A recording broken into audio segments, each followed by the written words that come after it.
Alright, I'm gonna start filming it. I should have put my shirt on. We're almost here. This is Middletown, and it is very nice out here. Really nice out here.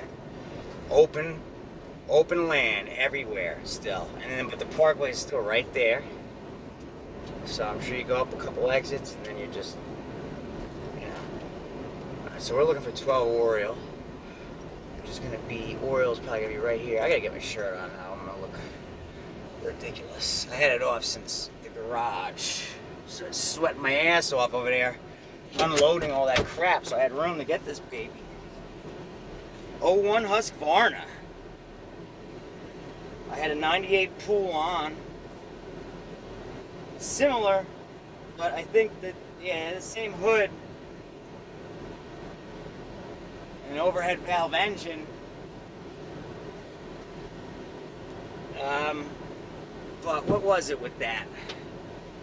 The back is still squared, like my LT4000. This one's more rounded. So this one's fully rounded. So I had a pull-on. Pull-on's like middle of the road. Craftsman was like bottom, but not really though, because they made them Craftsman's also top of the line for Sears. So you could get a Craftsman that was as good as a Husqvarna, but in general, Husqvarna was the top. You know, it would be like Ford, Lincoln, Mercury, that type of deal. Did I miss it? What was it, back there? I turned my GPS off because I figured, okay, it's coming right up. I don't have to film anymore. It's just right here. This is like a main road, so what am I doing? Where is it? Where's the street sign? This ain't it. This is Crawford. Crawford is not where I need to be. Where is Oriole? Was it one back? It must have been one back already. How'd that happen? It's not down there. Fishhawk, Crawford. We gotta go up one more. I tried filming a little bit of Middletown. It almost had me go on the parkway. Look. Family of deer. See that? You guys catch that? This has gotta be Oriole, right? Kingfisher. All these streets are like named after, like, not all of them, but a couple of them so far have to do with salt water. It's gotta be right here. This is Oriole, right? Yeah. Oh yeah, this is definitely a high money area over here, for sure. Alright, let's look for number 12. That is 25. We want this side, and we're looking for 12. There he is, right there. I'm gonna back in.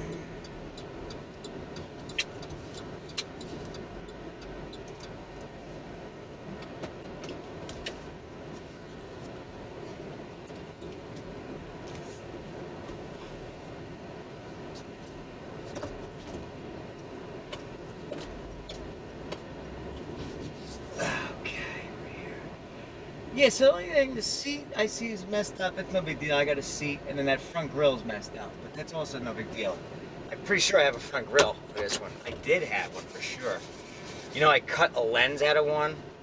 That was probably pretty stupid of me. Because watch now, I don't have one for it. That would stink. Pause it, and we'll get back. I'll show it when I get out. On my way. Alright, I got it, and I'm on my way out of here. And here's what's going on with it. Counterbalancer on the motor is gone. So, I can already see, I don't know if it had a crack in the block already, but the back of it's got a crack. Kind of like that John Deere I picked up that had a counterbalancer going bad. And then I ran it a couple more, like another minute or two, and then boom.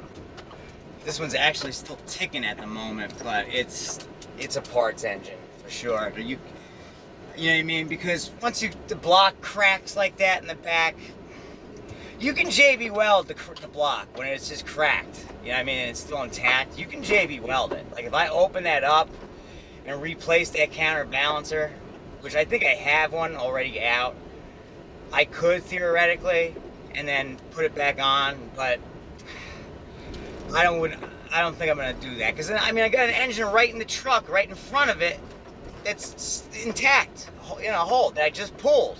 off of a MTD. So that's what's ended up happening there. And then the seat has a few, pieces missing out of it. No biggie, because I have seats, so I'll throw a seat on. And then the front grill is cracked. I'm pretty sure I have a grill to put on there. I definitely had one, and then I cut it.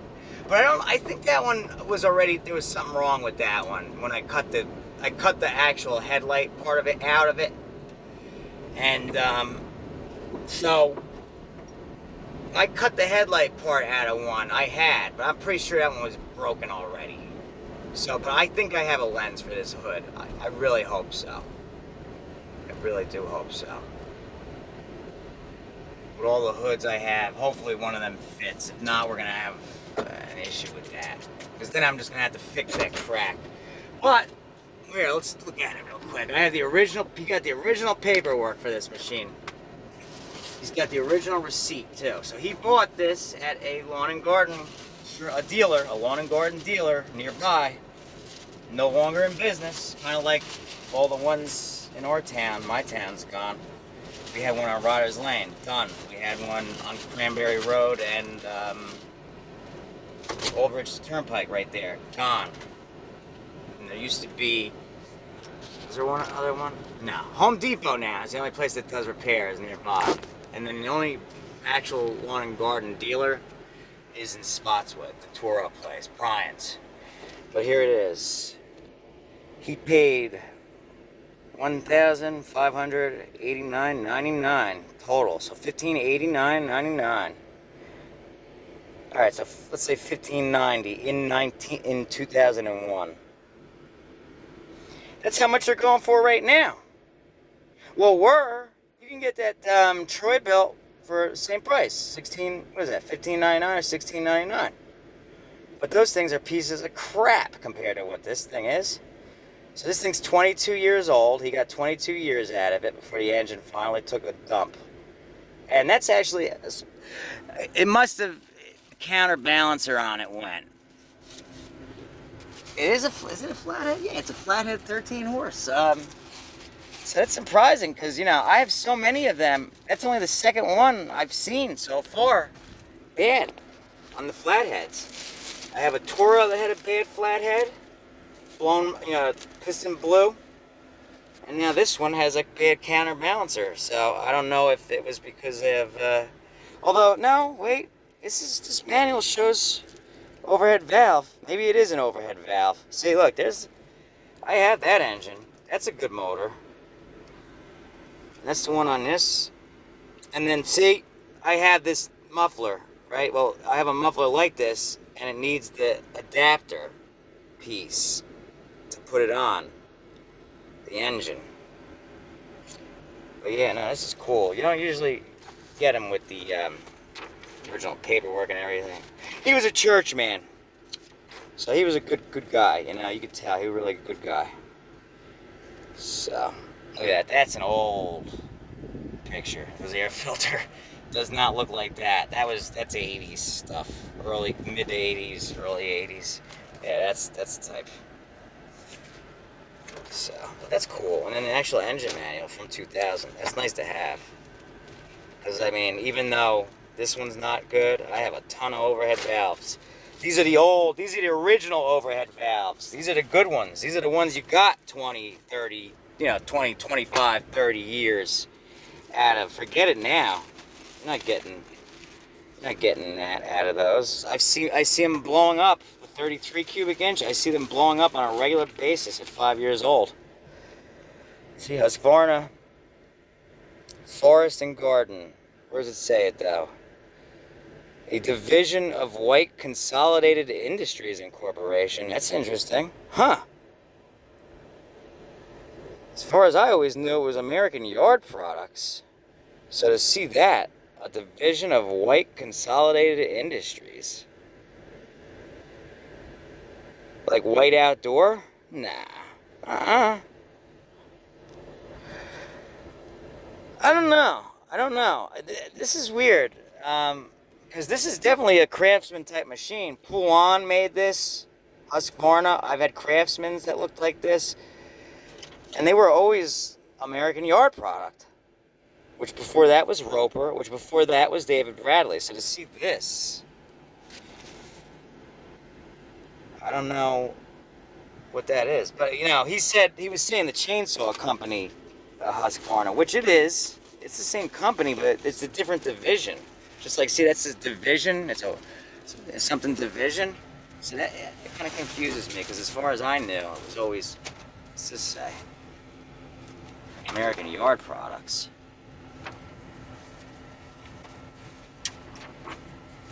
Oh, it says it right here too. Forest and Yarden. So I don't know. Charlotte, North Carolina. That's where they were making the. I'm pretty sure that's where they were making the Craftsmans too, as far as I know. So I don't know.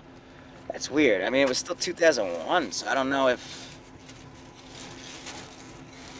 I don't know. I can't believe that. We're talking about 2001 like it's so long ago now. I remember 2001 well. That's crazy. That really is crazy. How fast time goes. We'll be in another 20 years, I'll be talking about 2022 like it's... Oh, God. You know what I mean? That's why I say. Now that I'm getting older, you know what I mean? I don't know. I asked him. The man looked like he was 65 years old. He's turning 75 in January. I asked him, how old do you think I look while we're at it? He said 28. That's what the average is. That's what people keep saying I look. And I've been having a little bit rougher time lately. So I look a little bit rougher than usual. But that's what I get said. People say I look like. That's the average, is 28. I'm 36, almost 37. He gave me almost 9 years back.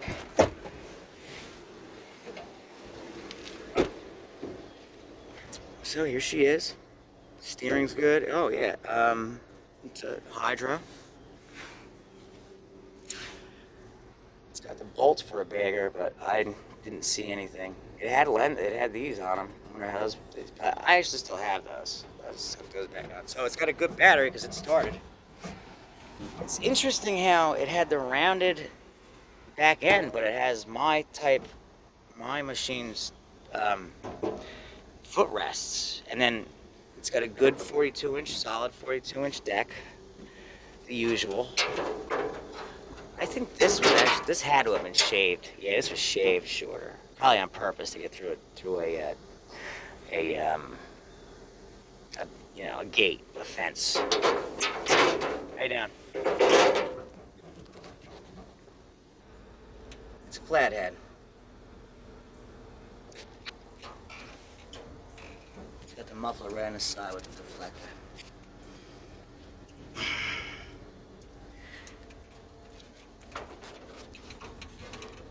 Does it have the adapter?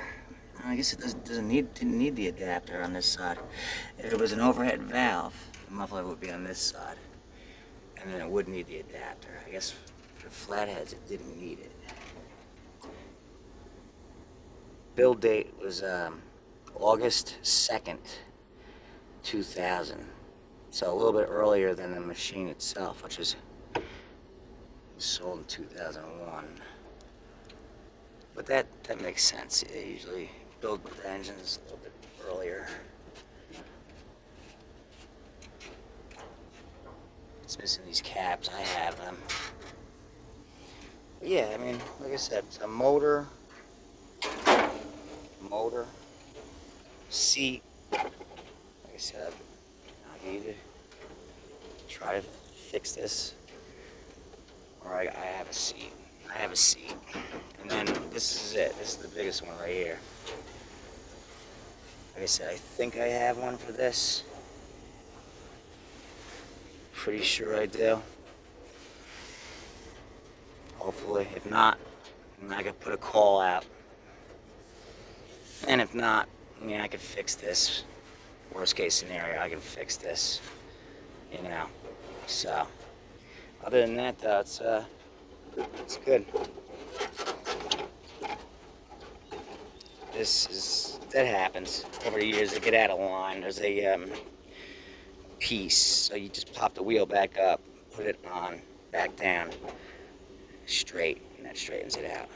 So, other than that, nice machine. Make a good machine for somebody.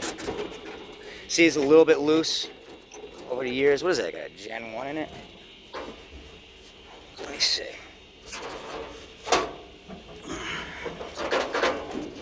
Oh, man. Whew. See how it's got the deck lift here? Nice and easy instead of over on the side. I like that too.